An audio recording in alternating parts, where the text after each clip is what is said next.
नमस्कार मंडळी, मी स्मिता कोरडे. आविष्कार प्रस्तुत मुखवटे या मी संपादित केलेल्या अंकाचा भाग 3 सादर करीत आहोत. रसिक हो, पहिले दोन्ही भाग आपण ऐकले असतील व आवडले असतील अशी आशा आहे.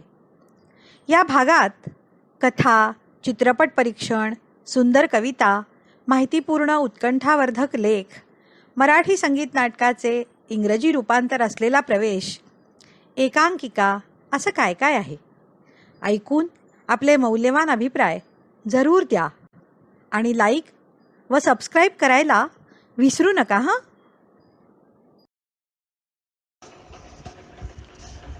नमस्कार, मी कल्याणी थत्ते.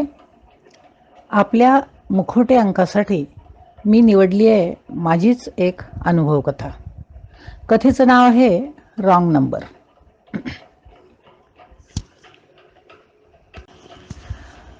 ते तांत्रिक महाविद्यालयात नोकरीला होते. दरवर्षी परीक्षा आल्या की ह्यांची धांदल असायची. पेपर्स, परीक्षा ह्याशिवाय दुसरं काही सुचायचंच नाही. त्यात इन्स्ट्रक्टर म्हणून 5-6 दिवस कुठेतरी परीक्षा घ्यायला जावंच लागायचं. कधी कधी मी पण यांच्याबरोबर जात असे. कामच्या काम आणि फिरणंच्या फिरणं, काम आणि फिरणंच्या फिरणं. या सातारा भागात आल्यापासून कोकणाकडे जाण्याची खूप संधी मिळायची आणि दोघांनाही फिरण्याचं वेड. मी विदर्भातली, हे राजस्थानचे, त्यामुळे कोकणाचं अप्रूप वाटायचं. लाल रस्ते, समुद्रकिनारा, उंच माडाची झाडं, सगळं वेड लावणारं वाटायचं. बेळगाव, सिंधुदुर्ग, घटप्रभा, वेंगुर्ला अशा ठिकाणी आम्ही गेलो. आता यावर्षी कुठं जावं लागतंय काय माहिती, उत्सुकता होती मनात. आणि त्या दिवशी हे सांगत आले, रत्नागिरीला जावं लागतंय. 4 दिवस परीक्षा घेण्यात जातील, 4 दिवस फिरू. मी तयारीला लागले. रत्नागिरीला यांचे एक लांबचे काका होते. त्यावेळी त्यांनाही भेटणं होईल. आम्हा दोघांना माणसांना भेटायला खूप आवडतं आणि फिरायला पण. त्या काकांना आम्ही येणार म्हणून कळवलं. त्यांचं उलट टपाली पत्र आलं. योग छान आहे. त्याच तारखेच्या दरम्यान त्यांच्या मुलाचं एक लग्न आहे. तेव्हा आता एक कोकणातला आनंद झाला. म्हटलं एवढं निसर्गाच्या दारी जायचं, त्यात लग्न समारंभ म्हणजे कॅमेरा, काही थोडेसे दागिने, असं सगळं बरोबर घ्यायलाच हवं. फोटोग्राफीचा शौक तर होताच. त्यात यावर्षी अगदी हौशीने कॅनन कॅमेरा घेतला होता. ह्या ट्रिपमध्ये फोटोग्राफीची हौस पूर्ण फेडायचीच असं ठरवलंच होतं. यांनी यांची परीक्षेची तयारी करायला सुरुवात केली आणि मी बरोबर नेण्याच्या सामानाची. ठरल्याप्रमाणे आम्ही सातारहून गाडीत बसलो. 12:30ला सकाळी रत्नागिरी गाडीत बसलो आणि पोचायला तसा बनणार होते, पण दुसरी गाडी नाही. कोल्हापूरपर्यंतचा प्रवास इकडे तिकडे बघण्यात चटकन झाला. हे ह्यांच्या दुसऱ्या दिवशीच्या परीक्षेच्या विचारात असावेत. मी मात्र खिडकीतून मस्त हिरवळ डोळ्यात साठवत होते. बस चिपळूणकडे धावत होती. उन्ह तिरपी झाली. बहुतेक या भागामध्ये वळवाचा पाऊस होऊन गेला असावा. दिवस होता तरी खूप थंड ओलं वातावरण. गाडी चिपळूणला थांबली. बसून खूप कंटाळा आला होता. थोडे मोकळे पाय करावे असा विचार केला आणि म्हणून उतरलो. लहानसं बस स्टेशन, 2-3 बसेस उभ्याही होत्या आजूबाजूला. वाटलं थोडा चहा गेलो आणि एक छोटीशी टपरी, दिव्याचा पिवळट प्रकाश. मनात काही फारसं पण छान वाटत नव्हतं. चहा पिऊन बाहेर पडलो आणि पाहतो तर काय, 25-95 बस कुठे दिसेना. दोघांच्या हृदयाचा ठोका चुकला. बस बहुतेक गेली. माझ्यासमोर बसमध्ये असलेली आमची बॅग, सूटकेस सगळं दिसत होतं. जवळजवळ आता कॅमेरा, दागिने असं सगळं विचार केला तर सगळं मिळून अंदाजे 30-35 हजारापेक्षाही जास्त ऐवज. क्षणभर काही कळेना. असल्यानं मागून जाऊन बसला पकडावं वगैरे हे शक्यच नाही. असं एखादं लहानसं वाहन मिळवावं तेही शक्य नाही.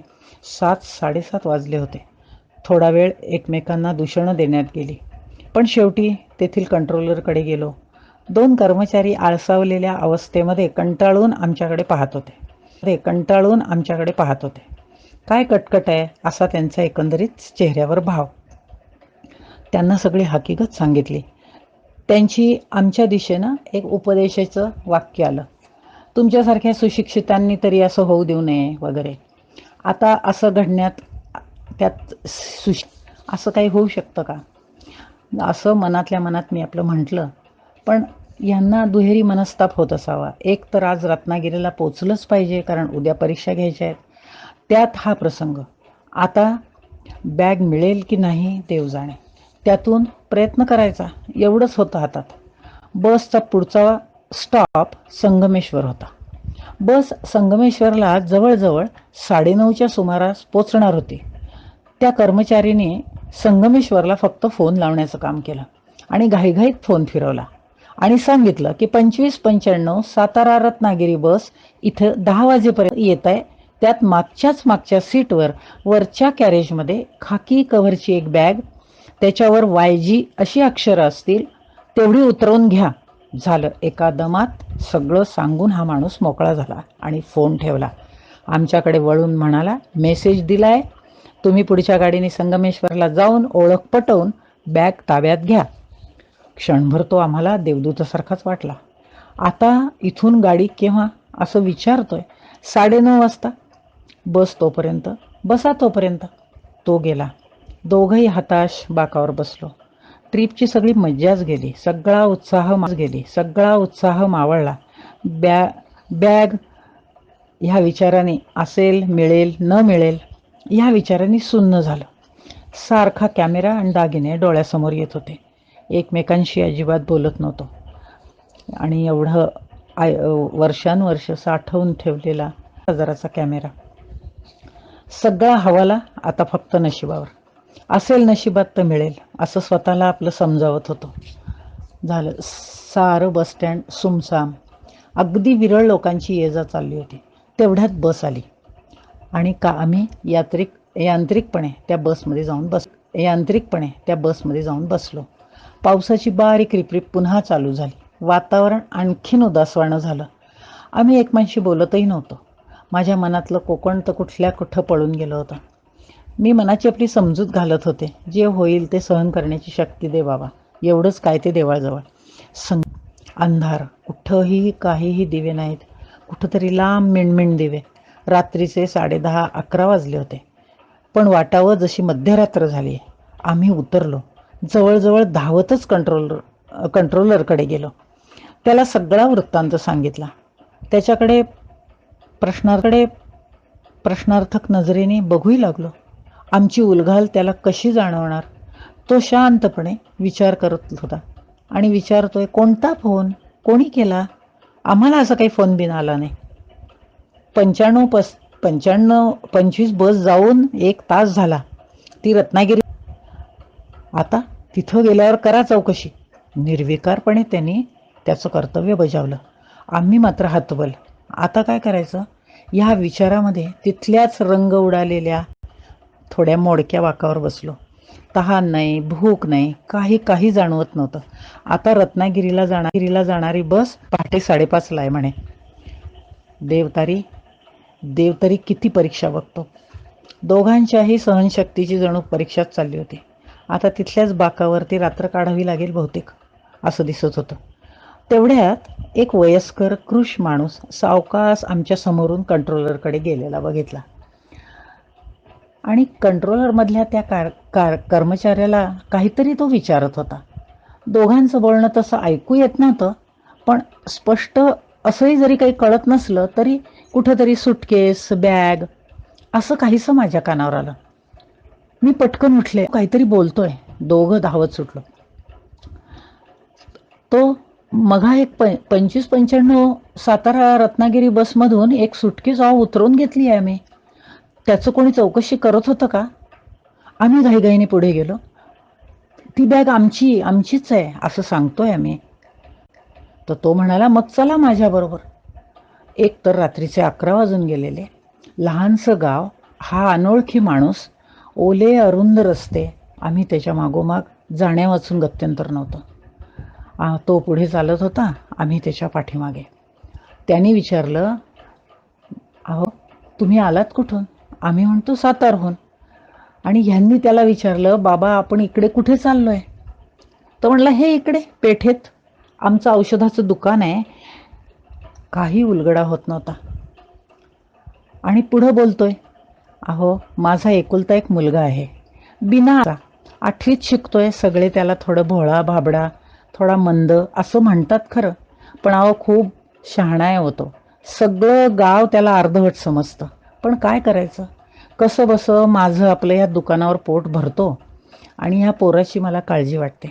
त्याच्या आवाजामध्ये काळजी खरंच ओतप्रोत भरली होती. पण हे काय, बॅगचं तर काहीच सांगत नाही. माझ्या मनात आलं. तो पुढे, आम्ही मागे चालत होतो.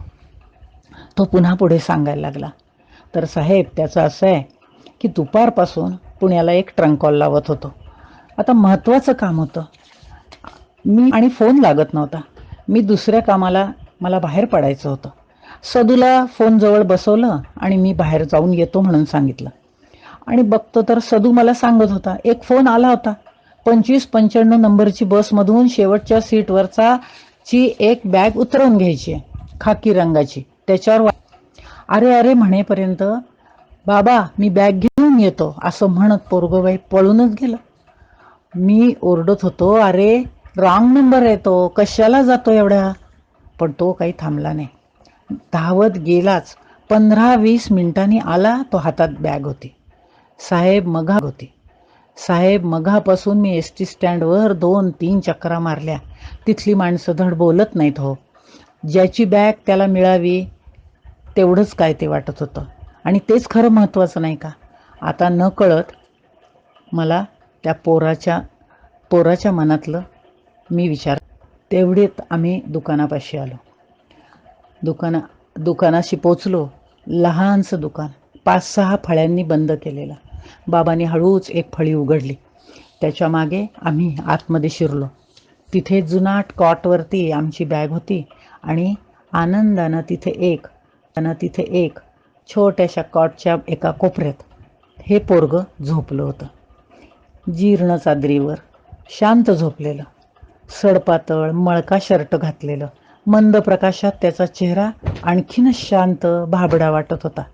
मला तर तो देवदूतासारखा वाटला. त्यांनी हे केवढं मोठं काम केलं होतं. बाबा म्हणत होता, घेऊन जा तुमची बॅग, तुमचं नशीब बलवत तर नाही. तर आता बघा, सगळी ही त्या रॉंग नंबरची करामत आहे. आम्ही सदूच्या उशाशी 100ची नोट ठेवली, बॅग घेतली आणि आम्ही दुकानाच्या बाहेर पडलो. मी ह्यांना फक्त विचारत होते, काय हो खरं सांगा, त्याला आपण रॉंग नंबर म्हणायचं का? नमस्कार, मी मनीष मोहिले, अहमदाबाद. आविष्कारच्या आपल्या यावेळच्या अंकासाठी मी थोडासा रुमानी हो जाय या चित्रपटाचं माझं स्वलिखित असं जे परीक्षण आहे, त्या परीक्षणाचं अभिवाचन करणार आहे. थोडासा रुमानी हो जाय. नावातच काव्यमयता असलेला हा चित्रपट माध्यमातून पडद्यावर साकारली गेलेली एक मूर्तिमंत कविता आहे. रुमानी म्हणजे रोमॅन्टिक, प्रणयरम्य. चला थोडे प्रेमात पडूया, प्रणयरम्य होऊया असं सांगणारा हा चित्रपट. त्याला अमोल पालेकर दिग्दर्शित हा चित्रपट म्हणजे एक सुरेख रूपक आहे. एक छोटं गाव जिथे बरेचदा दुष्काळी परिस्थिती असते, अशा त्या गावामध्ये एक कुटुंब राहत असतं. कलेक्टर जयदीप दासगुप्ता, त्याचे 2 मुलगे आणि एक मुलगी बिन्नी. ही बिन्नी मुलगी असून सुद्धा तिच्या दिसण्यात व एकंदर व्यक्तिमत्वात स्त्री सुलभता फारच कमी असते. त्यामुळे स्वतःच्याच विश्वात ती राहत असते.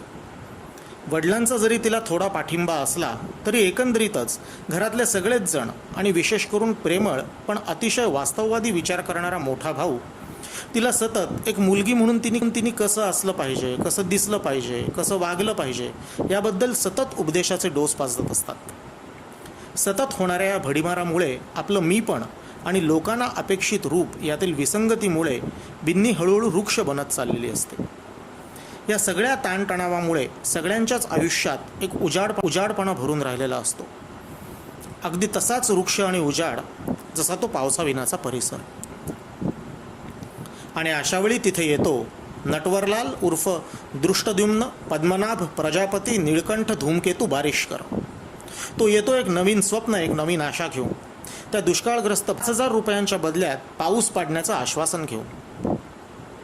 हाँ मेरे दोस्त, वही बारिश जो आसमान से आती है, बूंदों में गाती है, पहाड़ों से फिसलती है, नदियों में चलती है, नहरों में मचलती है, कुएं पोखर से मिलती, खपरेलों पर गिरती है, गलियों में फिरती है, मोड़ पर संभलती है, फिर आगे निकलती है. वही बारिश.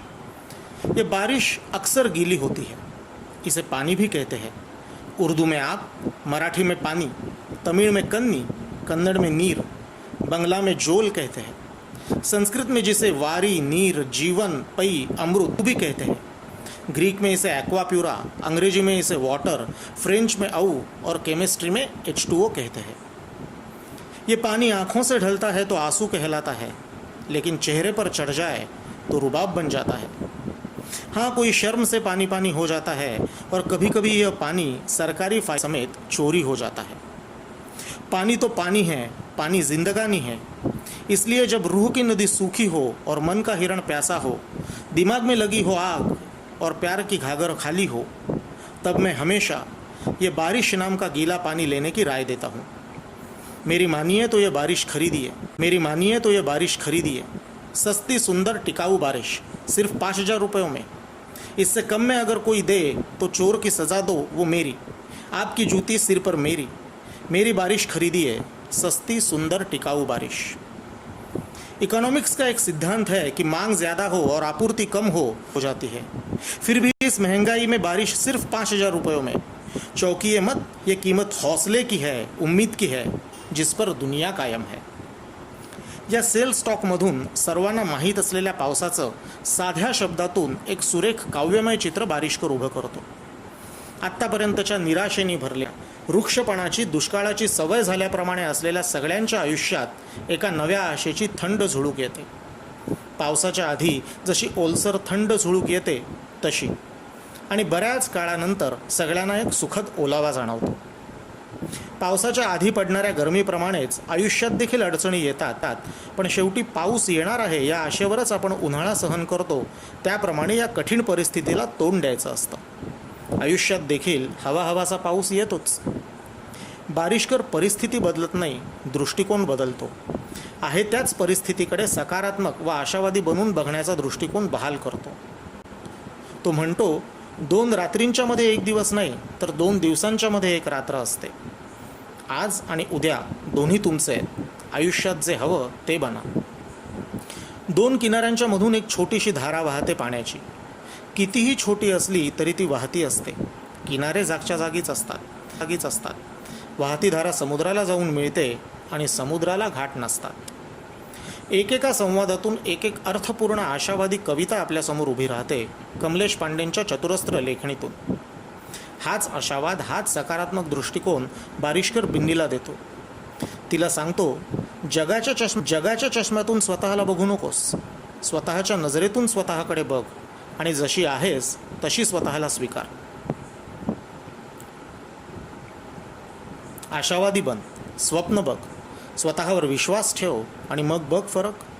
तुझ्या वृक्ष बनलेल्या स्ववर हा आशेचा, स्वप्नांचा भीज त्यात मनसोक्त. त्यातल्या थेंबांप्रमाणे थुई थुई नाचू दे तुझं मन. त्याच्या ओघळासारखं वाहून दे स्वतःला स्वच्छंद.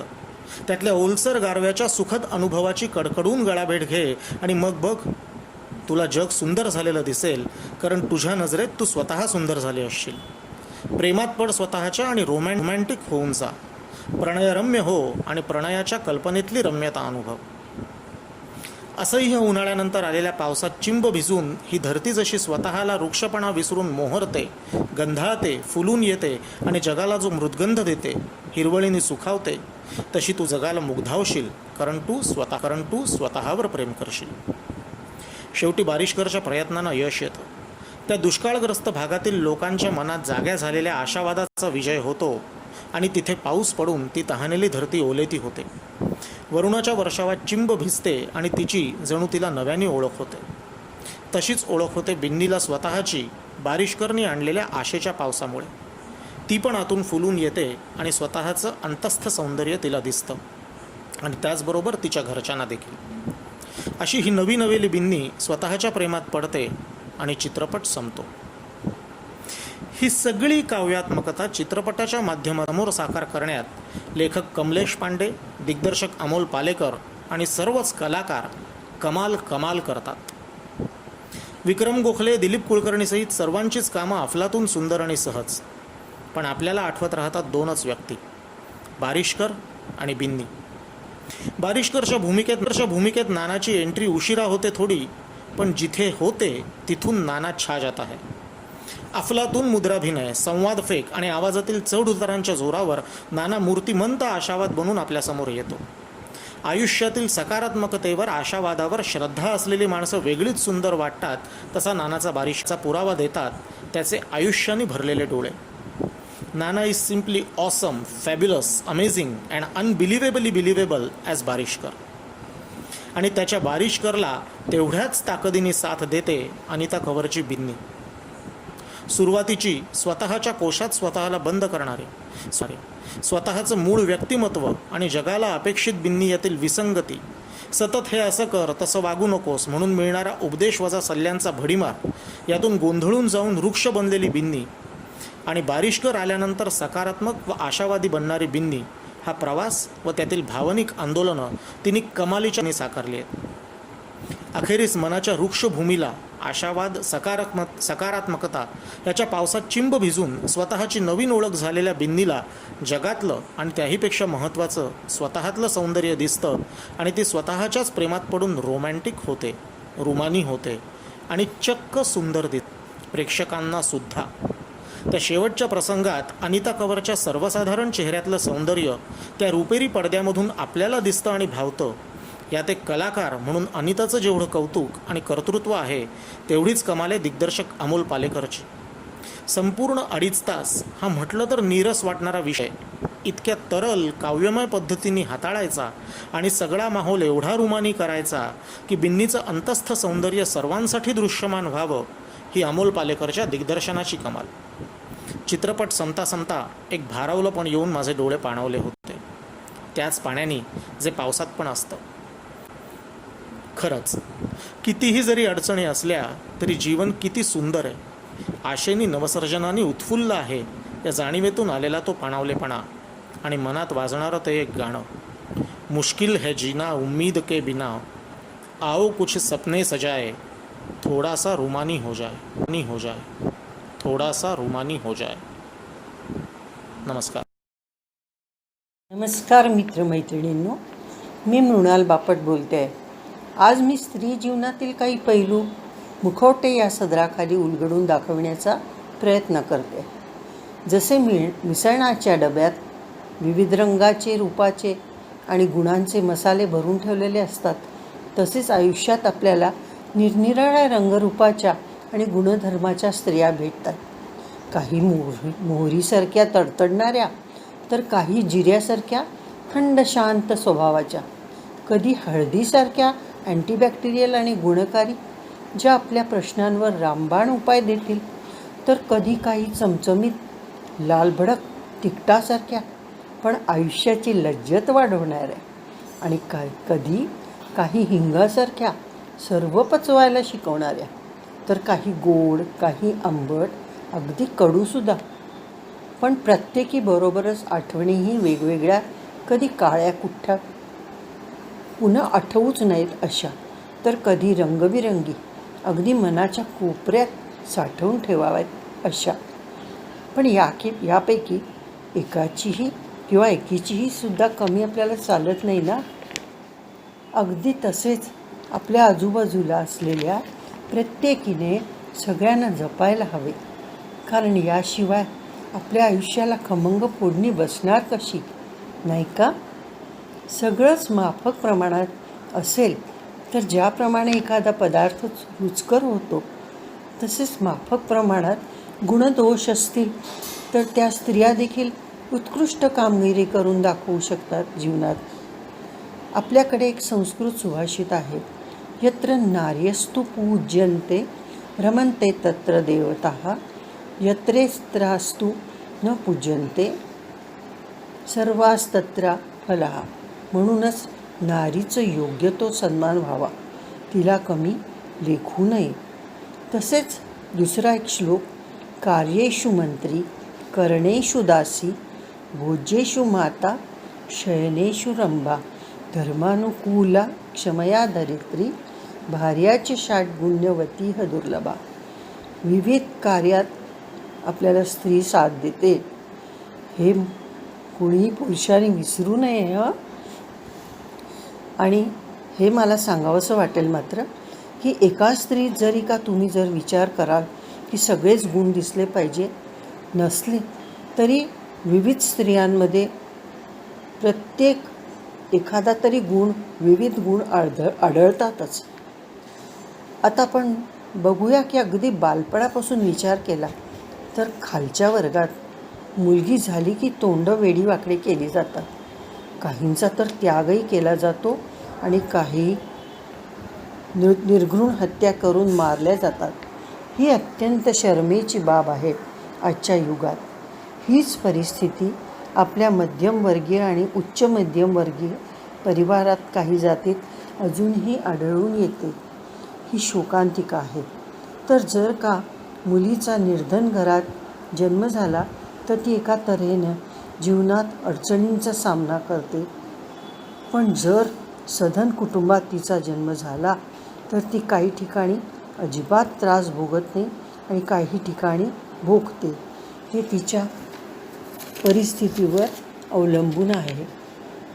या बिकट परिस्थितीत सुद्धा स्त्री मुखवटे धारण करून वेगवेगळ्या भूमिका बजावीत असते. आपल्यासारख्या मध्यमवर्गीय, उच्च मध्यमवर्गीय किंवा उच्चवर्गीय समाजात मुलांमुलींमधील भेदभाव केला जात नाही. पूर्वीच्या काळी डॉक्टर आनंदीबाई जोशी आपल्या देशातल्या पहिल्या महिला डॉक्टर, त्यांना त्यांचे पती गोपाळराव जोशी समाजाचा विरोध पत्करून हाल अपेष्टा सहन करून विलायतेला बोटीने त्यांनी पाठवले. त्या काळी खूप लहान वयात मुलींची लग्न होत असत. न्यायमूर्ती रानडे यांच्या पत्नी रमाबाई यांना देखील त्यांनी शिक्षित केले. अशी अनेक उदाहरणे आहेत जी आपल्या कार्याने नामरूपास आली. सावित्रीबाई फुले या देखील त्यापैकी एक. यानंतर जर राजघराण्यात पाहिले तर झाशीची राणी लक्ष्मीबाई, इंदोरच्या पुण्यश्लोक अहिल्याबाई होळकर, जिजामाता यांचाही विशेष उल्लेख करावा लागेल. पुढे राजकारणात आपल्या देशाच्या पंतप्रधान इंदिरा गांधी, इंग्लंडच्या पंतप्रधान मार्गारेट थेचर, न्यूझीलंडच्या जेसिंडा आर्डन, जर्मनीच्या मर्केल अशा अनेक यशस्वी स्त्रिया होत्या आणि आहेत. मी वेळेअभावी म्हणजे वेळेचे बंधन असल्याने काहींचाच उल्लेख करते.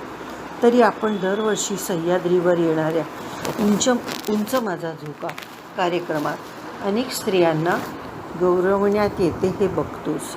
त्या कितीतरी प्रांतातल्या, धर्माच्या, जातीच्या असतात, ज्या परिस्थितीशी तडजोड करून किंवा विपरीत परिस्थितीतून मार्ग काढून महान कार्य करून दाखवितात.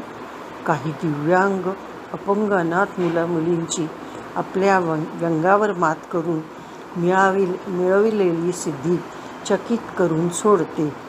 या सगळ्या चेहऱ्यावर मुखवटे ओढून आपले दुःख पचवीत प्रत्येक क्षेत्रात आघाडीवर आहेत. मग ते शिक्षण क्षेत्र असो, क्रीडा क्षेत्र, गायन, वादन, नृत्य, नाटक, प्रत्येक क्षेत्रात आपल्याला स्त्री दिसते. गायन क्षेत्रात जर म्हटलं आपण तर मंगेशकर भगिनी, सुमन कल्याणपूरकर, शास्त्रीय उपशास्त्रीय संगीतामध्ये सुद्धा अनेक महिला. नृत्यांगना म्हटल्या तर हेमा मालिनी, आणखी आपली मराठी सोनिया परचुरे. आणि नाट्यक्षेत्रात म्हटलं आपण तर नाट्यक्षेत्रात आपल्याला विजया मेहता, भक्ती बर्वे, जयमाला शिलेदार, लालन सारंग आणि अलीकडच्या सुद्धा पुष्कळ आपल्याला उल्लेख करावे लागतील अशा स्त्रिया बघायला मिळत आहेत यशस्वी. त्याच्याशिवाय आपल्याला जर वादन क्षेत्रात बघितलं तर रविशंकर यांची मुलगी अनुष्का शंकर ही सतार वादिका, आणखीन व्हायलिन वादिका एन राजम यांचा पण उल्लेख करावा लागेल. त्याच्याशिवाय शिक्षण क्षेत्रात शिक्षिका, डॉक्टर्स, इंजिनियर्स, आर्किटेक्ट्स तसेच ऑफिसेसमधून विविध कामे बघणाऱ्या आणि करणाऱ्या स्त्रिया, बँक, पोस्ट ऑफिस, रेल्वे, विमानातील पायलट, क्रू मेंबर्स म्हणजे विमानातील इतर कर्मचारी, अगदी रिक्षा, टॅक्सी चालवेपर्यंत विविध क्षेत्रात महिला कुशलतेने कार्य करतात. गिर्यारोहण व अगदी अवकाशात सुद्धा स्त्रिया आपल्याला सगळीकडे दिसतात. समाजसेवेत सिंधुताई सपकाळ, साधनाताई, मंदाताई आपटे आणि सुधा मूर्ती यांचाही मी उल्लेख करते. आमच्या अहमदाबादच्या इलाबेन भट यांचासुद्धा मी उल्लेख करीन, ज्यांनी की तळागाळातल्या महिलांना रोजगार उपलब्ध करून स्वावलंबी केले आहे. त्यांना स्वयंपाकाचे काम शिकवून, विविध पदार्थ विकायला लावून, आणखीन ऑर्गॅनिक शेती करायला लावून, तसेच हँडपंप रिपेअर करायला लावून, विणकाम, भरतकाम करायला लावून असे प्रकार त्यांना शिकवून त्यांना आत्मनिर्भर केलेत.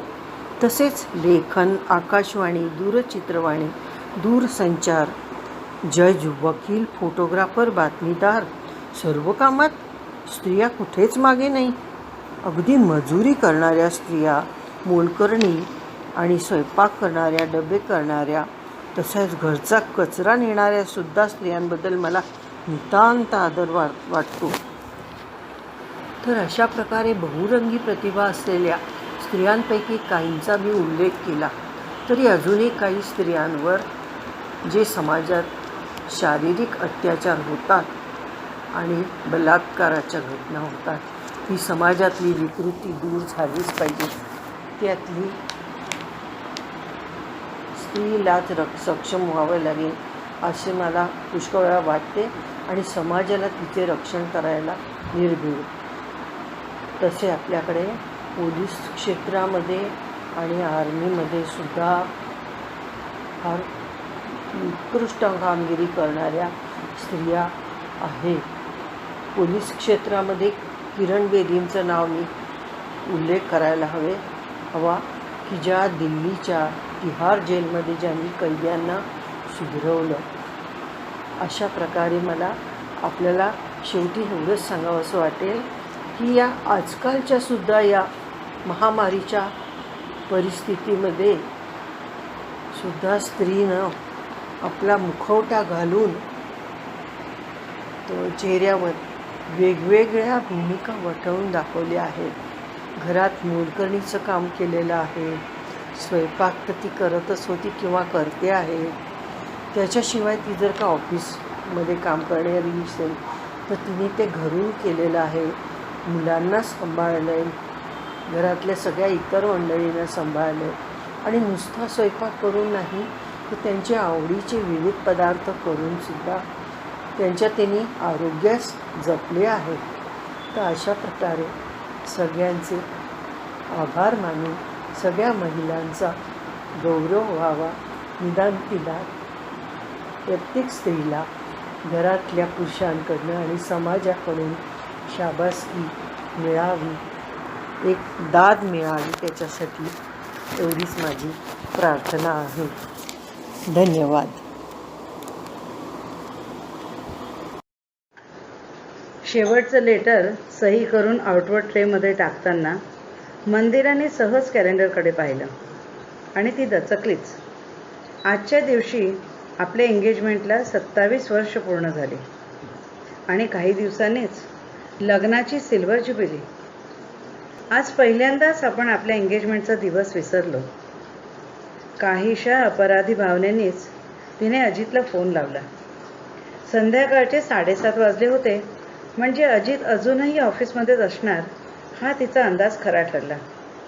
फोन अजितच्या सेक्रेटरीनेच उचलला आणि ती हसतच म्हणाली, मॅडम, आज सरांनी अक्षरशः 100 वेळा तरी तुमची आठवण काढली. तुम्ही होतात तरी कुठे? Anyway, congratulations. मला कसं कळलं सांगू? आज सकाळपासूनच सर थोडे उदास, थोडे हरवलेले वाटत होते. फोन वाजला रे वाजला की उत्सुकतेने घेत होते आणि निराशेने ठेवत होते. म्हणून काहीशा काळजीनेच मी त्यांना खोदून विचारलं. तेव्हा मला कळलं की 27 वर्षांपूर्वी याच दिवशी तुम्ही आणि सर एकमेकांच्या प्रेमात पडलात. मॅडम, मला खूप हेवा वाटतो हा तुमच्या प्रेमाचा. घ्या, सर आलेच. हसत हसत तिनं फोन अजितच्या हातात दिला. काहीसं रुसत रागवतच अजितनी मंदिराशी बोलायला सुरुवात केली. हे ग काय मनी, आजच्या दिवशी सुद्धा तू आणि मी एवढे लांब. घे न रजा 2 दिवस आणि ये इकडे. आपण आजची रात्र मस्त सेलिब्रेट करू. अजित, मला सुद्धा खूप वाटतं रे यावंसं, पण काय करू? उद्यापासून 3 दिवस मी खूप बिझी आहे. एनिवेज, आपल्या ॲनिव्हर्सरीला तर आपण भेटतोय ना, तेव्हा खूप बोलूया. प्लीज रागवू नकोस. आजच्या रात्री चंद्राकडे पाहून माझी आठवण काढ. मीही तुझी काढेन. मग बघ, आपण अगदी एकमेकांच्या जवळच असू. वा वा वा बाईसाहेब, एवढ्या मोठ्या एक्झिक्युटिव्ह झालात तरी तुमचा रोमॅन्टिक स्वभाव तसाच राहिलाय. हे बघून खूप बरं वाटलं. पण मनी, खरंच सांगतोय, तुझी खूप आठवण येते ग. आता फोन ठेवते हां. खूपच इमोशनल व्हायला लागलायस तू. अच्छा, बाय, गुड नाईट. हसत हसत मंदिराने फोन ठेवला आणि त्याच क्षणी तिला जाणवलं की हे संभाषण आपण पूर्वी ऐकलंय.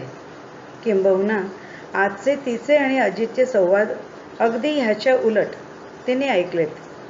आज त्यांनी केलेली विनवणी पूर्वी अनेकदा ती करायची आणि त्यावेळेस जसं हसत हसत अजित तिला निरुत्तर करायचा, तसंच आज तिने त्याला केलं होतं. हे कसं घडलं? हा एवढा बदल आपल्यात कसा घडला? पेपर्स आवरून पर्स घेत ती केबिन बाहेर पडली. मनात वेगवेगळ्या विचारांचं थैमान चालू झालं. तिचं मन वेगाने मागे मागे जाऊ लागलं. 5 वर्ष, 10 वर्ष, 15 वर्ष आणि कॉलेजमध्येच ती दोघं एकमेकांच्या प्रेमात पडली होती. घरच्या विरोधाला डावलून त्यांनी लग्न केलं. त्यांचा सुखाचा संसार सुरू झाला.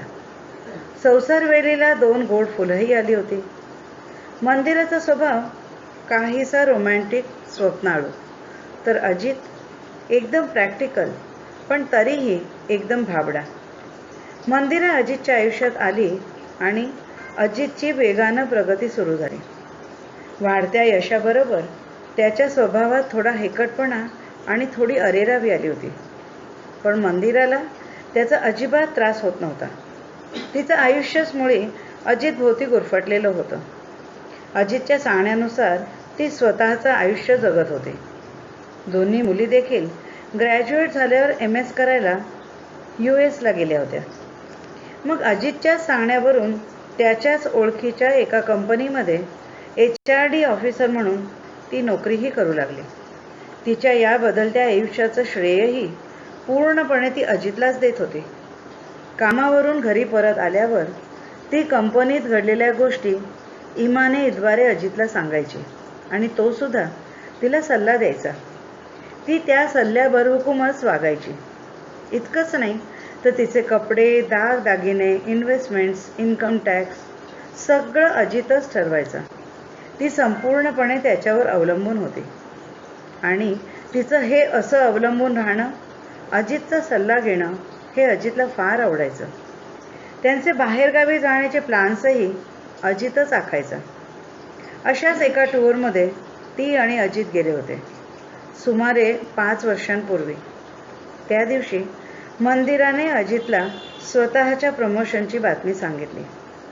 अजित प्रथम दचकलाच, पण नंतर त्याच्या स्वभावानुसार तो विचार करून म्हणाला, कॉंग्रॅट्स मनी, तुझ्या प्रमोशनची बातमी थोडी अनएक्सपेक्टेड. खरं सांगायचं म्हणजे माझ्या बिझी शेड्यूलमध्ये मी तुझ्या करिअर प्रोग्रेसबद्दल पार विसरून गेलो. माझ्या मते तुला हे प्रमोशन स्वीकारायला काहीच हरकत नाही. मुलींची जबाबदारी नाही आहे. मी हल्ली खूपच बिझी असतो, तेव्हा तू हे चॅलेंज घ्यावंस असंच मला वाटतं. आनंद तर मलाही झालाय अजित, पण नवीन पोस्ट बंगलोरला आहे.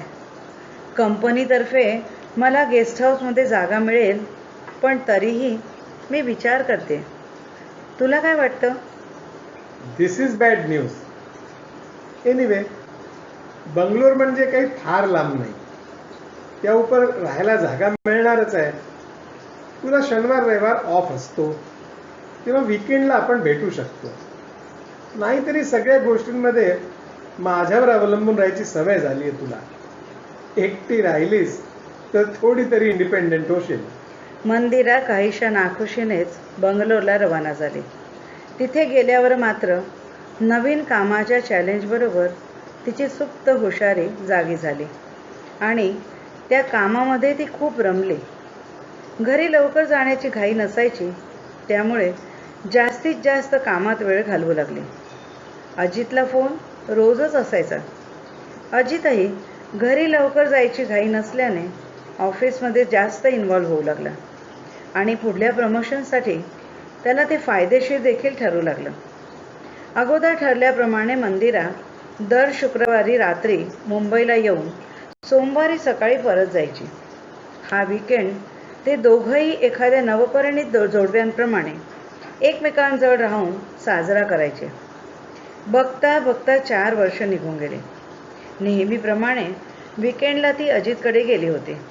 त्या रात्री दोघंही हॉटेलमध्ये जेवायला गेले होते. वेटरने मेनू कार्ड दिलं आणि नेहमीप्रमाणे अजितने ऑर्डर द्यायला सुरुवात केली. पण मंदिराने त्याला एकदम अडवून सांगितलं, प्लीज अजित, मला आज चायनीज नकोय, मी व्हेजच घेते. अजितने एकदम चमकून तिच्याकडे पाहिलं. आज प्रथमच ती स्वतःची ऑर्डर स्वतः देत होती. खांदे उडवत अजितने तिने सांगितलेली डिश ऑर्डर केली. जेवता जेवता प्रथमच मंदिराच्या मनात वेगवेगळे विचार यायला सुरुवात झाली. आतापर्यंतच्या तिच्या सर्वच गोष्टी अजित ठरवत होता, पण अलीकडे तिला हे थोडेसे खटकायला लागले होते. त्याच्या आवडत्या अंजिरी रंगाच्या साडीऐवजी ती स्वतःच्या आवडीची निळ्या रंगाची साडी नेसली. एवढंच नाही तर त्याने घातलेला शर्टाचा रंगही तिला खटकला होता आणि तिने त्याला तसं बोलूनही दाखवलं होतं. अलीकडे अधेमध्ये एखाद्या शनिवारी ऑफिसचा वर्कशॉप असला तर पूर्वीप्रमाणे तो कॅन्सल न करता ती मुंबईची फेरी कॅन्सल करायला लागली होती. स्वतःच्या पगारातल्या इन्व्हेस्टमेंट्स देखील ती अजितचा सल्ला न घेता स्वतःच करू लागली होती. आणि हे सगळं इतकं नकळत होत होतं की तिच्यातला हा बदल तिला स्वतःला देखील जाणवला नाही. तो जाणवून दिला तिला अजितने. असाच एक रविवार होता. ती मुंबईला असताना मुलींचा फोन आला होता. त्यावेळेस नेहमीच्या सवयीने अजितने मुलींना सल्ला द्यायला सुरुवात केली. त्यावेळेस प्रथमच मंदिराने त्याला अडवलं. नाही अजित, तुझी मतं तू दोघींवर लादू नकोस. त्यांना आपण अमेरिकेला MS करायला पाठवलंय ना, त्यांच्यात देखील विचार करायची क्षमता आहे. त्यांना त्यांचं ठरवू दे ना. आपल्याला त्यांनी विचारलं तरच आपण त्यांना सल्ला द्यायचा, नाहीतर नुसती नजर ठेवायची. प्लीज अजित, समजून घे. आणि अजित एकदम उसळलाच. हे तू बोलतेस म्हणे? तू आजपर्यंत माझ्या पावलावर पाऊल टाकणारी तू आज माझ्या विरोधात बोलतेस? मी आजवर बोललो नाही, पण म्हणी हल्ली तू फार बदललीस. माझी कुठलीच गोष्ट तुला आवडेनाशी झाली आहे. मी आणलेल्या गिफ्ट सुद्धा तुला खटकायला लागल्यात. तुझे स्वतःचे निर्णय देखील तू स्वतःच घेऊ लागलीस. आणि अलीकडे वीकेंडची तुझी फेरी पण इरेग्युलर होत चालली आहे. का अशी बघायला लागली आहेस तू म्हणी? तुला मी आवडानासा झालोय का, की तुझं मन कुठे? बस कर अजित, वाटेल ते बोलतोयस. अरे आता मी 50शीला आले. आता या वयात मी माझं मन दुसरीकडे गुंतवीन का? पण दुसऱ्या गोष्टी मात्र तू म्हणतोयस तशाच होत आहेत. मला नकळत मी आता तुला विरोध करायला लागले. खरं म्हणजे आतापर्यंत तू सगळं ठरवत आलास आणि मी त्याला मनापासून मान डोलवत आले. मला तुझ्या सगळ्या ठरवण्याची इतकी सवय झाली होती. पण आता तुझ्यापासून लांब राहायला लागल्यापासून कशी कुणास ठाऊक माझ्यातली मी हळूहळू जागी व्हायला लागले. माझे आयुष्य मी फक्त माझे म्हणून जगायला सुरुवात केली आहे. अर्थात माझी तुझ्याबद्दल काहीच तक्रार नाही. तुझी स्वतःची अरेरावी मी अगदी नकळत स्वीकारली होती. मला स्वतःला ती अजिबात खटकत नव्हती. किंबहुना मला ती आवडतही होती. तुझ्यावर सर्वस्वी अवलंबून राहण्यात मी कधीही कमीपणा मानला नाही. पण आज तुझ्यापासून लांब राहायला लागल्यापासून हा बदल माझ्यात घडलाय खरा. रागवू नकोस प्लीज. नाही नाही मनी, मला तू पूर्वीचीच हवी आहेस. माझ्या होला हो करणारी. तू खरं तर माझी इन्स्पिरेशन आहेस. तुझ्यामुळेच मी आहे. तुझ्यातला हा बदल जर लांब राहण्याने झाला असला तर सोडून दे नोकरी. आपण पूर्वीसारखे एकत्र राहू. तू मला प्लीज सोडून जाऊ नकोस. अजित प्लीज, मला समजून घे. आयुष्यात आत्ताच कुठे मला स्वतःची आयडेंटिटी मिळाली आहे. माझं स्वतःचं आयुष्य मी माझ्या पद्धतीने जगायला सुरुवात केली आहे. हे सगळं करताना माझं तुझ्यावरचं प्रेम, तुझ्याबद्दलचा अभिमान कुठेही कमी झालेला नाही. मला अजूनही तू तेवढाच हवा आहेस. पण मला मी निर्माण केलेलं माझं जगही हवं आहे. ते सोडायला माझं मन तयार होत नाही आहे. आणि निव्वळ नोकरी सोडून तुझ्याजवळ येऊन तुझ्याबरोबर राहण्याने मी परत पूर्वीची तुला हवी तशी मंदिरा बनणं आता मला जमेल असं वाटत नाही. माझं जागं झालेलं अस्तित्व झुगारून पुन्हा तुझ्या अस्तित्वात विलीन होणं आता खरंच कठीण आहे. माझ्यापुढे 2 मार्ग दिसत आहेत. एक म्हणजे सगळं सोडून माझं स्वतःचं मी पण झुगारून तुझ्याकडे येणं, किंवा आता आपण राहतो तसंच लांब लांब राहणं, ज्यात मला कायमची दरी निर्माण होण्याचा धोका दिसतोय. सांग, आता तूच सांग आणि काहीतरी सुवर्णमध्ये शोधून काढ. अजित संतापाने बेडरूममध्ये निघून गेला आणि त्याने ड्रिंक्स घ्यायला सुरुवात केली. त्याच्या मनात विचार आणि अविचारांचा द्वंद्व व्हायला सुरुवात झाली. मला कोण हवी आहे? पूर्वीची मनी की आताची मंदिरा? पूर्वीच्या मनीला स्वतःचं आयुष्यच नव्हतं. मला लिपटलेली एक वेल होती. तिच्याकडे बघून माझा पुरुषी इगो नेहमी खुश व्हायचा. तिने माझ्या अवतीभोवती राहण्याने मला एक सुप्त आनंद मिळायचा. आणि आताची मंदिरा एक संपूर्ण स्त्री. तिला स्वतःची आपली मतं आहेत, स्वतःचं आपलं आयुष्य आहे. जी वेळ आली तर माझ्या आधाराशिवाय सहज उभी राहू शकेल. आताच्या मंदिराचा मला खूप अभिमान वाटतो. भले तिला स्वतःचं वेगळं अस्तित्व असेल, पण आहे तर ती माझीच आणि मी तिचा. पण माझा इगो मध्ये कशाला? स्त्री पुरुषाच्या समानतेच्या या युगात मी नवरेशाही कशासाठी गाजवावी? उडू दे माझ्या मंदिराला उंच उंच. शेवटी ती माझ्याजवळच येणार आहे, जसा मीही तिच्याच जवळ जाणार आहे. आयुष्याच्या संध्याकाळी आम्ही दोघंही आपापलं अस्तित्व विसरून पुन्हा एकमेकांजवळ जाणार आहोत. मग मंदिराच्या आयुष्यातला हा काही काळ तिला स्वतःच्या मनाप्रमाणे जगू द्यायला माझी काहीच हरकत नसावी. यापुढे मंदिरा जेव्हा विकेंडला घरी येईल तेव्हा ती नुसतीच माझी बायको म्हणून नाही, तर खऱ्या अर्थाने सहचरी, माझी मैत्रीण म्हणूनच येईल.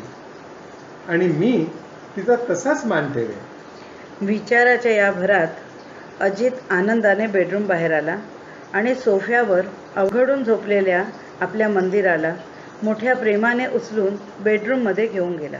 नमस्कार, नमस्कार. मी रेखा दामले.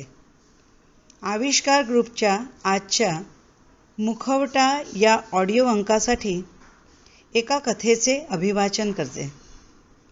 कथेचे नाव निर्णय.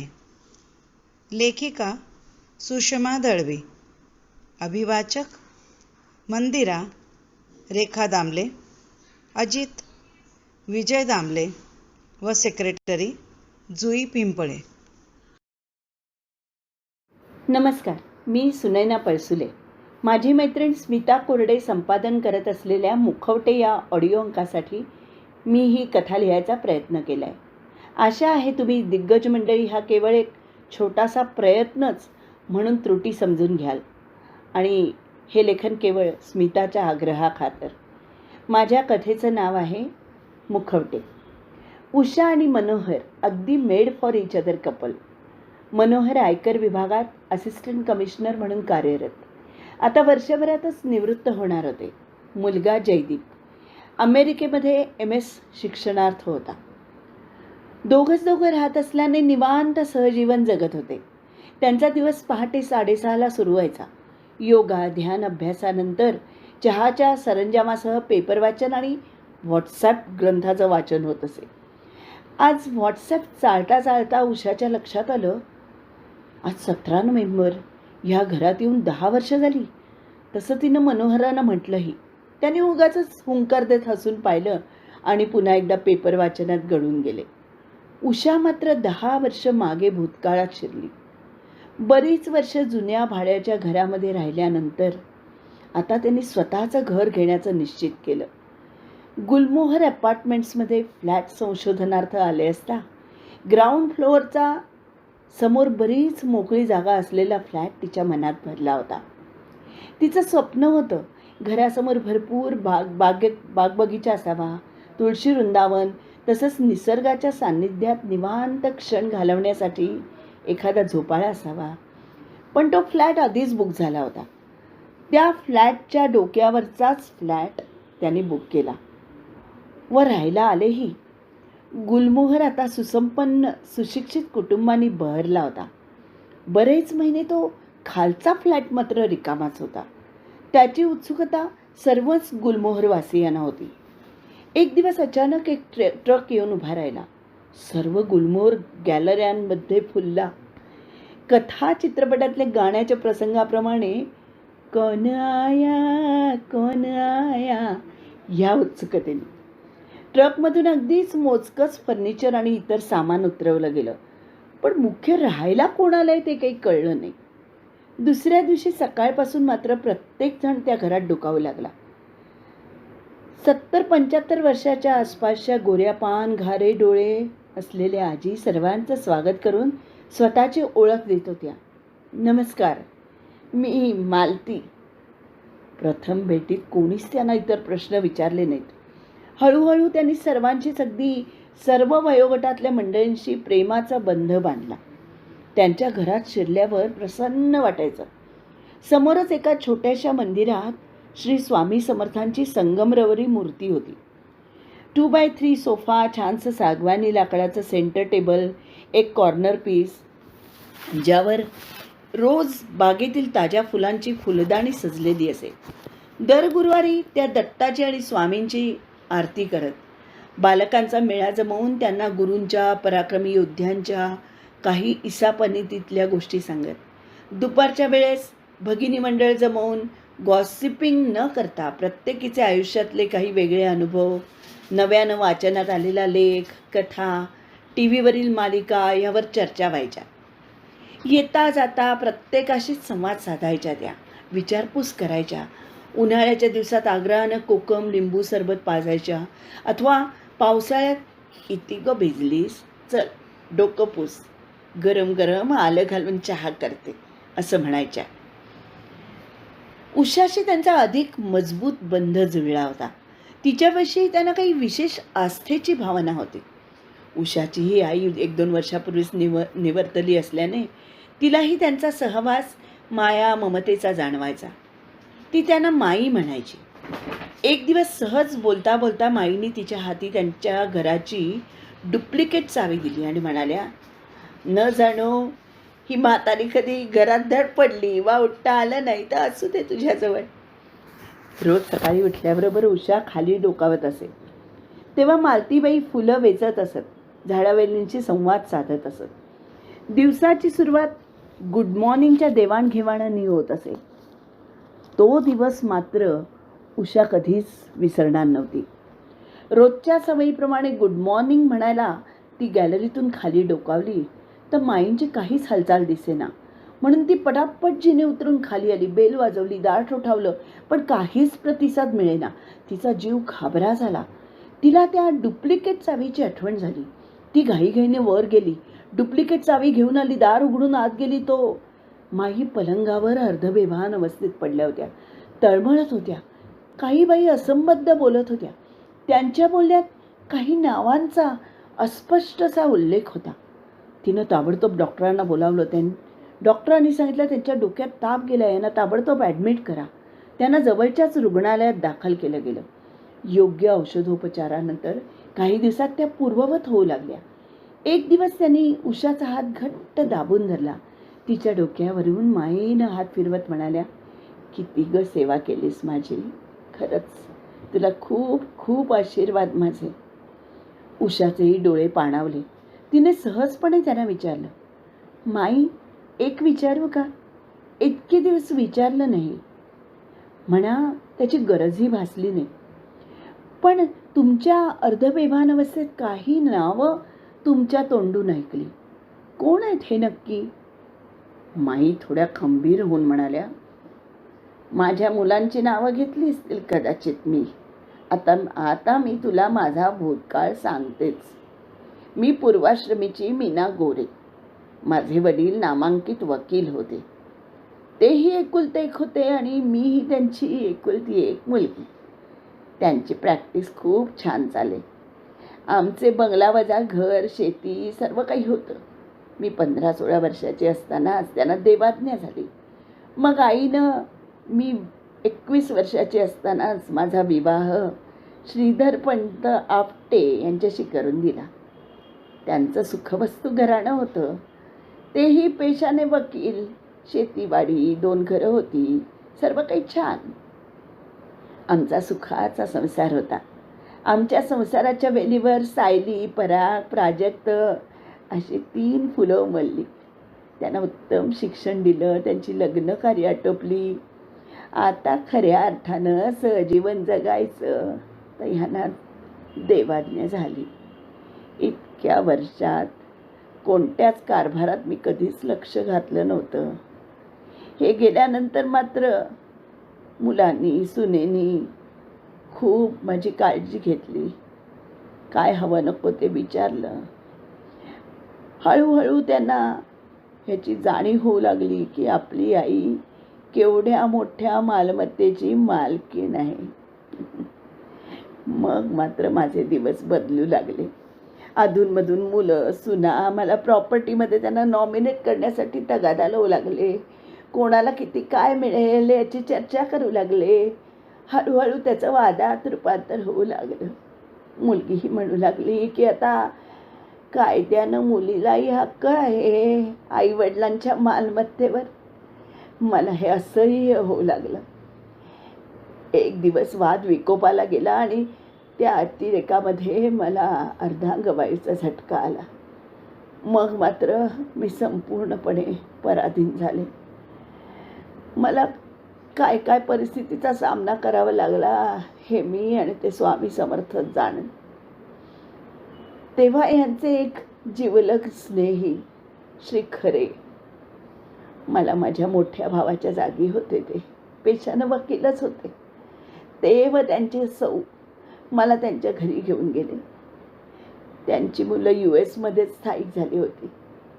त्या दंपतीनं मला खूप खूप प्रेम दिलं. हळूहळू मी बरी होऊ लागले. माझ्या हालचाली हळूहळू सुरू होऊ लागल्या. सर्व पूर्ववत होऊ लागलं. अधूनमधून त्यांचेही मुलांशी, सुनांशी, नातवंडांशी सुसंवाद व्हायचे. खूप आनंद वाटायचा.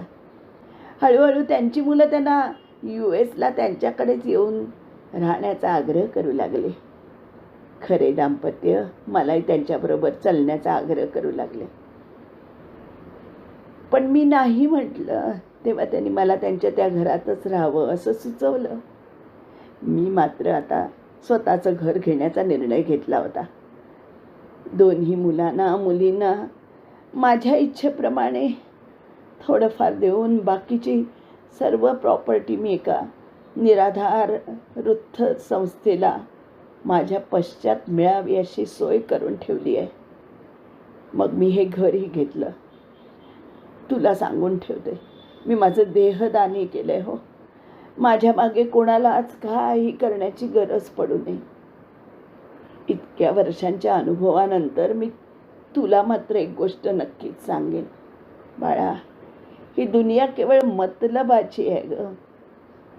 मुखवट्यांमागचे चेहरे ओळखायला शिक. या दुनियेमध्ये वावरणारे सर्व नकली मुखवटे लावून जगतात. तेव्हा हे मुखवट्या मागचे चेहरे ओळखणं गरजेचं आहे ग, गरजेचं आहे. मी ऐकून सुन्न झाले होते, पण माई त्यांच्या अंतःकरणाच्या गाभ्यातील गुदमर रीती करून प्रसन्न दिसत होत्या. अचानक दारावरची बेल वाजली आणि उषा भानावर आली.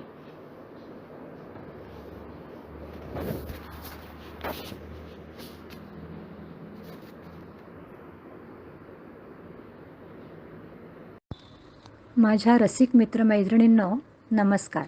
मी अर्चना पाठक. पु ल देशपांड्यांची ती फुलराणी भक्ती बर्वेनं अजरामर केली, पण तिच्यानंतर फुलराणीचं काय होईल असं वाटत असतानाच अमृता सुभाषनं ती तितक्याच ताकदीनं साकारली. तर ती फुलराणीमधली खास अमृता सुभाष टच असलेली एक छोटीशी सांगीतिका मी आज स्मिता कोरडेच्या मुखवटे या अंकामध्ये सादर करत आहे. मला फ्लोरिस्टाच्या शॉपामधल्या बाई गथुयाचं हाय. हे मला फ्लोरिस्टाच्या शॉपामधल्या बाई गथुयाचं हाय. मला फ्लोरिस्टाच्या शॉपामधल्या बाई गथुयाचं हाय. हे काचच्या माग उभं राहून शेणी फुलं इकायची हाय. मला फ्लोरिस्टाच्या शॉपामधल्या बाई गथुयाचं हाय. मला फ्लोरिस्टाच्या शॉपामधल्या बाई गथुयाचं हाय. पण आमचं हे असलं फाटक्या पायत्यानेवानी बोलणं. मग फ्लोरिस्टाच्या शापात चाकरी कशी फिटायची? तिथल्या पोरी कशा किसफिस किसफिस किसफिस मंजूळ बोलत्यात. हवं इंग्लिश बोलत्यात ना. इंग्लिश का काय ती भाषा असती ना, ती चकापका चकापका चकापका चकापका दिसत्यात. ते काय लिपस्टिक का काय म्हणतात ना, अहो ते लावत्यात वटाला. हां तसं. तिथल्या पोरी कशा किसफिस किसफिस किसफिस मंजूळ बोलत्यात. चकापका चकापका चकापका चकापका दिसत्यात. तसं मला फ्लोरिस्टाच्या शॉपामधल्या बाई गथुयाचं हाय. मला फ्लोरिस्टाच्या शॉपामधल्या बाई गथुयाचं हाय. काल राती त्यो बाबा म्हणला, पै कधी म्या शिकवितो. पैसा दी म्हणा, म्या शिकवितो. अन आज म्या पैसा घेऊन टॅक्सीत बसून शान आले. आज म्या पैसा घेऊन टॅक्सीत बसून शान आले. तर अंगावर पाल चढल्यागत झटकतोय. हे मला फ्लोरिस्टाच्या शॉपामधल्या बाई गथुयाचं हाय. मला फ्लुरिस्ट्याच्या शॉपामधल्या बाईगत होयाच हाय. हे काचच माग उभं राहून शेनी फुलही काय हाय. मला फ्लुरिस्ट्याच्या शॉपामधल्या बाईगत होयाच हाय. हा बाईगत, हो बाईगत होयाच.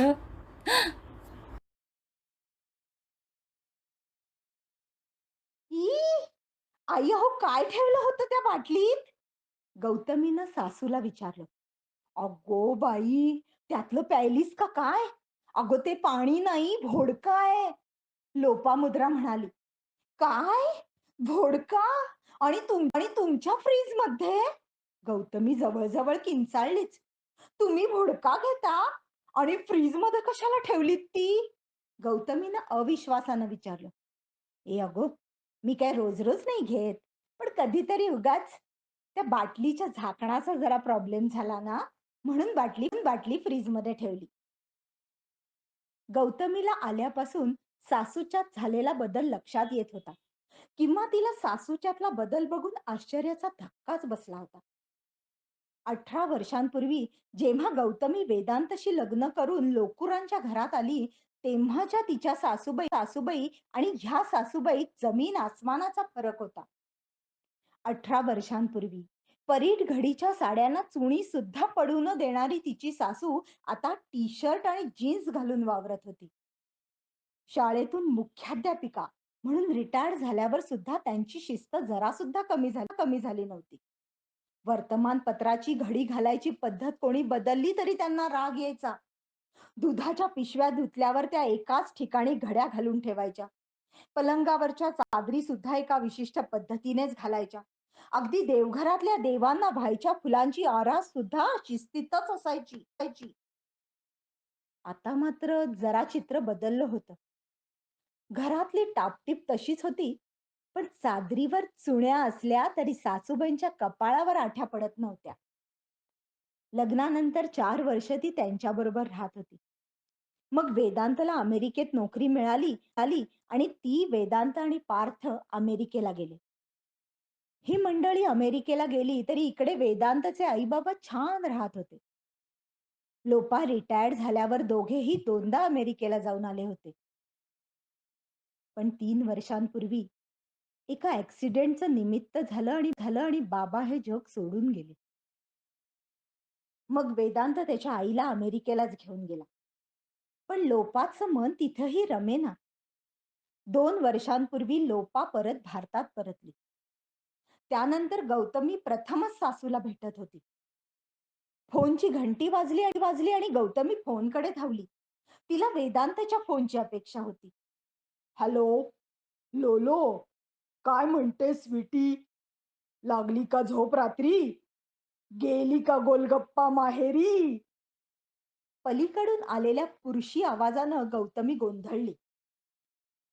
Hello, I am sorry but wrong number, असं म्हणून तिनं फोन आपटलाच. सासूकडे बघत म्हणाली, कोण होतं कोण जाणे? लोलो, गोलगप्पा असं काहीतरी बोलत होता. लोपा जोर जोरात हसत म्हणाली, अगं तो जेड्या असेल, माझा मित्र.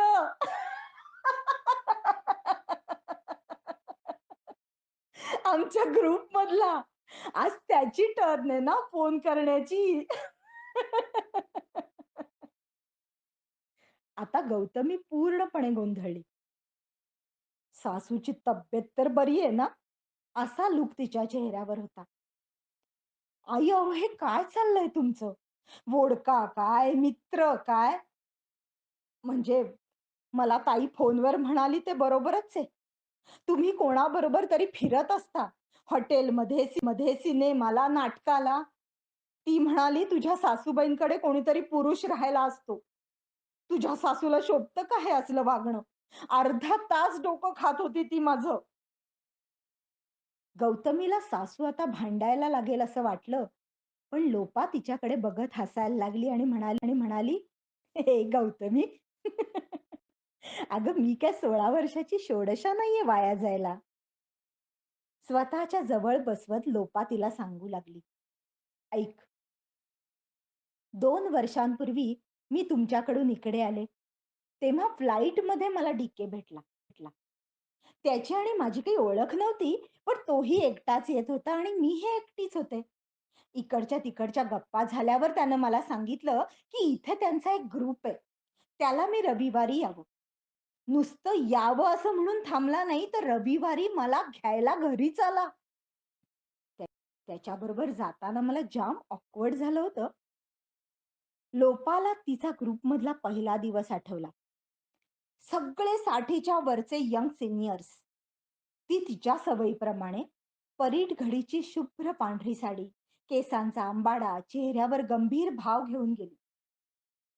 परंतु तिथलं वातावरण अगदीच वेगळं होतं. तिच्याच वयाच्या मिसा, भाटी आणि सुपी मस्त टी शर्ट आणि ट्रॅक पॅन्ट मध्ये होत्या. तर सुजो, जेडी, डीके चक्क बरमुडा घालून आले होते. सगळ्यांनी तिचं स्वागत केलं आणि आपापली ओळख करून दिली.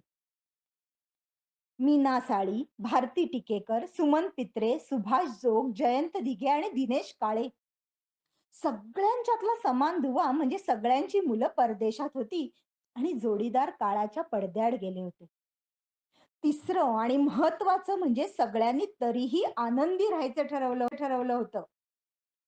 मिसा, भाटी आणि सुपीनं तर लगेच तिचं बारसंही केलं. लोलो फॉर लोपा मुद्रा लोकूर. आणि सगळेच तिला लोलो किंवा करिश्मा कपूर म्हणायला लागले. लोपाला हे सगळं नवीन होतं. जरी तिच्या शिस्तीबाहेरचं होतं तरी हवं हवं असं होतं. त्या सगळ्यांचं एकमेकाशी अनौपचारिक मित्रासारखं बोलणं तिला जड जात होतं, पण आवडत होतं. त्यांच्या ग्रुपचे नियम त्यांनी तिला सांगितले. एकमेकांना अहोजाहो अजिबात करायचं नाही. महिन्यातून एकदा जेवायला आणि आणि नाटक किंवा सिनेमाला आणि एकदा बागेत संध्याकाळी सगळ्यांनी भेटायचं.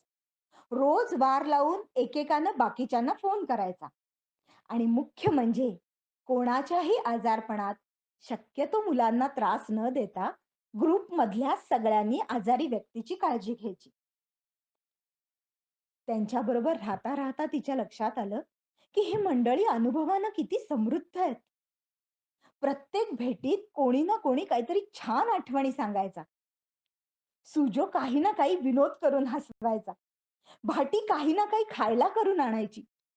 डीकेच्या बँकेतल्या गप्पांनी तर अगदी रंगतच यायची. या सगळ्यात लोपाची लोलो कधी झाली हे तिला कळलंच नाही. लोपा हे सगळं सांगत होती आणि गौतमी अजी म्या ब्रह्म पाहिले अशा आविर्भावात सासूकडे बघत होती. अगं 3 महिन्यापूर्वी माझं कॅटरॅक्टचं ऑपरेशन झालं तेव्हा हा जेड्यास तर राहिला होता इथे येऊन. मला चहा पाणी करून द्यायचा, डॉक्टरांकडे घेऊन जायचा, डोळ्यात दर 2 तासांनी ड्रॉप्स टाकायचा. लोपानी हे सांगितलं आणि गौतमी ओरडलीच. अहो हे काय आहे?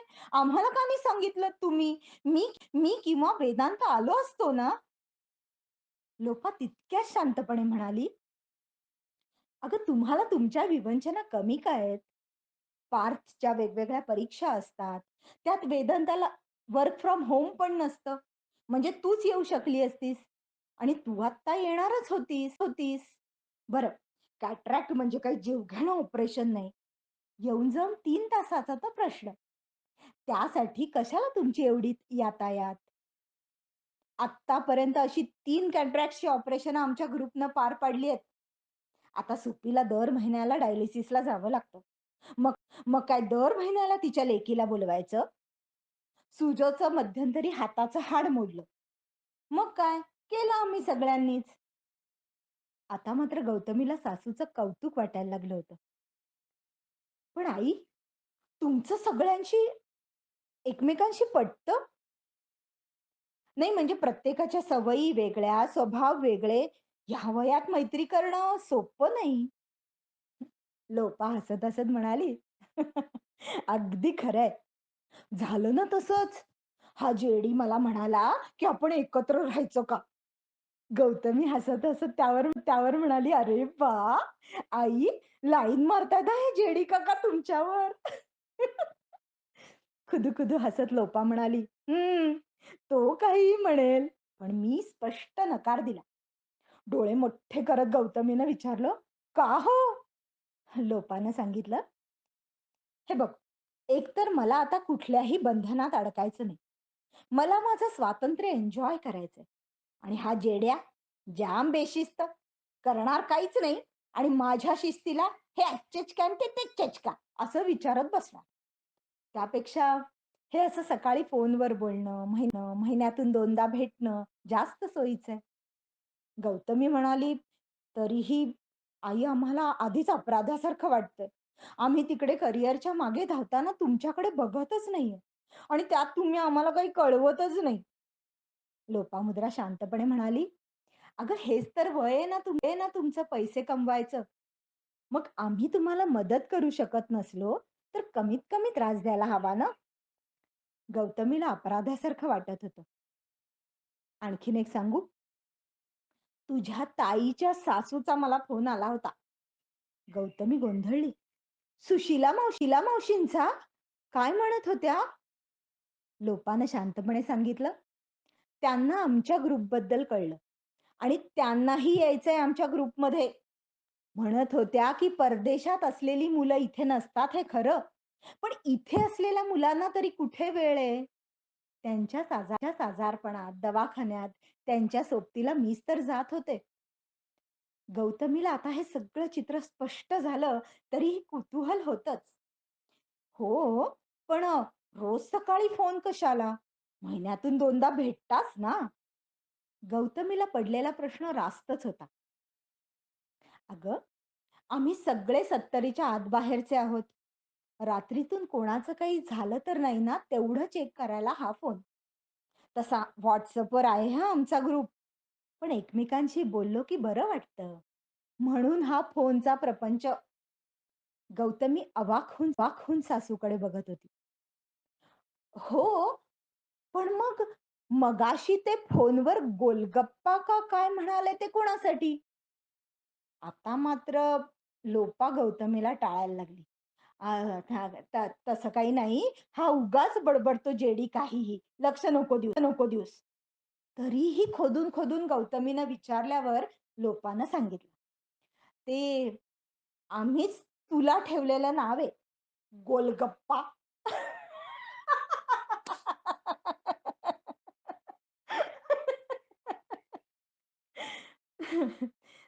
दोघीही जोरजोरात हसायला लागल्या. आणि तुमच्या ग्रुपचं नाव काय आहे आई? लोपानं सांगितलं, सिंगल मिंगल. 2 आठवड्यांची सुट्टी संपून अमेरिकेला परत जाताना गौतमी खुश होती. या सिंगल मिंगलनं तिच्या परेड घडीच्या सासूची घडीच बदलली होती. Single mingle. लेखिका वर्षा पानसरे. सादर करती प्रिया नेर्लेकर.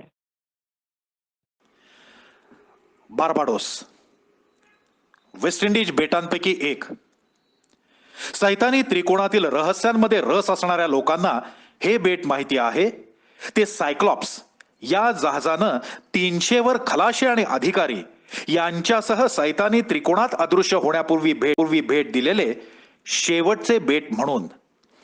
गूढ विद्यांच्या अभ्यासकांना ते बेट प्रसिद्ध आहे. ते तिथे शवपेट्या नाचल्या होत्या म्हणून. बार्बाडोस बेटावर ख्राइस्ट चर्च म्हणून एक दफनभूमी आहे. या दफनभूमीमध्ये चेज कुटुंबासाठी अशी एक वेगळी जागा आहे. पण गेल्या 150 वर्षात या कुटुंबातील एकाचंही दफन या ठिकाणी केलं गेलेलं नाही. चेज कुटुंबाचं हे थडगं किंवा तळघर म्हणा, ज्याला चेज वॉल्ट असंही म्हणतात, संपूर्ण खडकातून कोरून काढलेलं आहे. आतमध्ये 12 फूट लांब आणि 6 फूट रुंद. आत जाण्यासाठी एकच प्रवेशद्वार.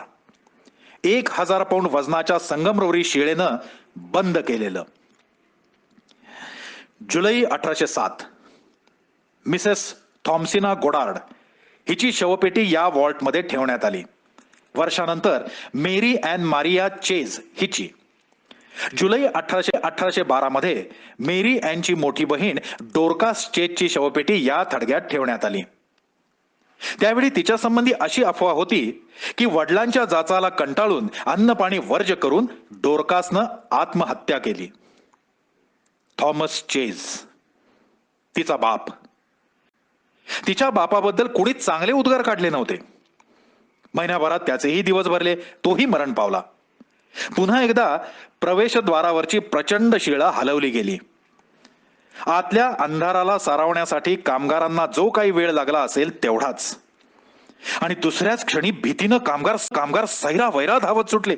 काय पाहिलं हे सांगण्याचा कामगार प्रयत्न करत होते, पण त्यांच्यावर कुणीच विश्वास ठेवत नव्हतं. कोणतीही शिक्षा पत्करण्याची कामगारांची तयारी होती, पण पुन्हा तळघरातील थडग्यामध्ये पाऊल टाकण्याची त्यांच्यात हिंमतच नव्हती. ख्राइस्ट चर्चचा धर्मगुरू रेव्हरंड थॉमस ऑर्डरसन यानं कामगार का घाबरले, का पळाले हे पाहण्यासाठी चेज वॉल्टमध्ये पाऊल टाकलं. त्यानं चेज वॉल्टमध्ये पाऊल टाकलं आणि आतलं दृश्य पाहिल्यावर त्यालाही धक्काच बसला. मेरी अँनची शवपेटी भलत्याच कोपऱ्यात आणि डोक्यावर उभी होती. डोरकासची शवपेटी उलटी होऊन पडली होती, तर मिसेस गोडार्डची शवपेटी भिंतीवर कलंडली होती. या वास्तूचं पावित्र्य कुणी भ्रष्ट केलं? ओरडतच रेव्हरंड ऑर्डरसन बाहेर आला. कामगारांवरच सगळ्यांचा संशय होता. कामगार कसले? गुलाम असते. भीतीनं थरथरा कापत होते. थॉमस चेज वाईट माणूस म्हणून प्रसिद्ध होता, पण कुठल्या तरी भयानक आणि पाशवी शक्तीचंच हे काम असावं असं त्या निग्रो गुलामांना वाटत होतं. पुन्हा सगळ्या शवपेट्या व्यवस्थित लावल्या गेल्या. थॉमस चेजची अवजड शवपेटी तळघरात ठेवली गेली आणि सगळं बंद करण्यात आलं. सन 1816 छोटा सॅम्युअल्स एम्स मरण पावला. त्यावेळी अनेक ठिकाणी गुलामांनी उठाव केले. अशाच एका बंडात सॅम्युअल्सच्या बापाचा खून पडला होता. त्याचं शव तात्पुरतं दुसरीकडे पुरलं होतं. ते 2 महिन्यांनी चेज वॉल्टमध्ये पुरण्यासाठी आणलं. दोन्ही वेळेला तळघर उघडल्यावरती तसाच प्रकार, पूर्वीसारखाच प्रकार. सगळ्या शवपेट्या इतस्ततः पसरलेल्या. थॉमस चेजची अवजड शवपेटी नुसती हलवायला 8 माणसं लागायची. ती दुसऱ्या कोपऱ्यात फेकली गेली होती. अधूनमधून होणाऱ्या गुलामांच्या उठावामुळं यावेळी तरी सगळ्यांचा संशय निग्रो गुलामांवरच होता. पण वरचा संगमरवरी दगड नुसता उचलण्यासाठी बांबूची परात बांधायला लागे, दोरखंड आणावे लागत, आणि तरीही 8-10 जणांनी प्रयत्न केल्याशिवाय तो दगड हालतही नसे. लपून छपून एकट्या दुकट्यानं करण्यासारखं ते कामच नव्हतं. प्रत्येक वेळी शवपेट्या उघडण्याचा आणि आतमध्ये काहीही लुटालूट झाल्याचा थोडाही प्रयत्न झालेला दिसतच नव्हता. तिथल्या गोऱ्या लोकांना वाटायला लागलं की हा काहीतरी वेगळाच प्रकार आहे. यावेळी चेज वॉल्ट बंद करण्यापूर्वी रेव्हरंड ऑर्डरसन, गव्हर्नर लॉर्ड कंबरमियर आणि एक मॅजिस्ट्रेट या सगळ्यांनी वॉल्टची अगदी कसून तपासणी केली. बाहेरून संगमरवरी शिळेभोवती सगळं फटींमध्ये सिमेंट भरण्यात आलं आणि मगच सगळे तिथून निघून गेले. या काळातील या सगळ्या प्रकारांना भरपूर प्रसिद्धी मिळाली. शेकडो प्रवासी चेज वॉल्ट पाहण्यासाठी येऊ लागले. जहाजे सुद्धा थोडा वाकडा मार्ग करून बार्बाडोसला भेट देत. सगळ्यांना एकच उत्सुकता, पुढच्या वेळी काय होईल? लोकांना फार काळ वाट नाही बघावी लागली. जुलै 1819 मध्ये चेज कुटुंबातील थॉम्सिना क्लार्क मरण पावली. वॉल्ट उघडण्याच्या वेळी सरकारी अधिकारी उपस्थित होते. त्यांनी नीट तपासणी केली. फटींमध्ये भरलेल्या सिमेंटला धक्का लागलेला नव्हता. त्यांच्या नजरेखाली सगळं सिमेंट काढण्यात आलं. पण खूप प्रयत्न करूनही तळघर बंद करणारा संगमरवरी दगड हालेना. कोणती तरी शक्ती तो आतूनच ओढून धरत होती. शेवटी हातोड्यांनी त्या दगडाभोवती फटींमध्ये लाकडी पाचरी ठोकल्या गेल्यामुळे तो दगड कसा बसा वर उचलला गेला. थॉमस चेजची शवपेटी नुसती हलवायला 8-10 माणसं लागली होती. ती उभीच्या उभी दरवाजावरच्या दगडात अडकली होती. मिसेस गोडार्डची शवपेटी सोडून बाकीच्या सगळ्या शवपेट्या इतस्ततः फेकल्या गेल्या होत्या. सगळ्या शवपेट्या यावेळी वॉल्ट बाहेर काढण्यात आल्या. वर बसवलेल्या दगडाशिवाय आतमध्ये जाण्यासाठी दुसरा काही मार्ग आहे का, पाणी कुठून झिरपतंय का, याची कसून तपासणी केली गेली, पण काहीच निष्पन्न झालं नाही. आतमध्ये एखादा किडा सुद्धा आढळला नाही. वॉल्ट हवा बंद होता. गव्हर्नर कंबरमियर हा घोडदळातला निष्णात आणि अनुभवी अधिकारी. त्यानं अगदी शास्त्रीय पद्धतीनं वॉल्ट सीलबंद करण्याचं ठरवलं. आत जमिनीवर पांढरी पावडर पसरण्यात आली. प्रत्येक शवपेटीच्या जागेची नोंद करण्यात आली. पुन्हा एकदा थडगे आणि वरचा दगड यांच्या फटीत सिमेंट लिंपण्यात आलं आणि ते वाळायच्या आत अनेक सरकारी अधिकाऱ्यांनी आपल्या अधिकारांच्या मुद्रांचे ठसे त्यावर उमटवले. या चिन्हांचा नाश केल्याशिवाय वॉल्ट उघडताच आला नसता. या वॉल्टवर पहारा करण्यासाठी एका पोलिसाचीही नेमणूक करण्यात आली. चेज वॉल्टची विचारणा करत शेकडो पर्यटक बार्बाडोसला येत.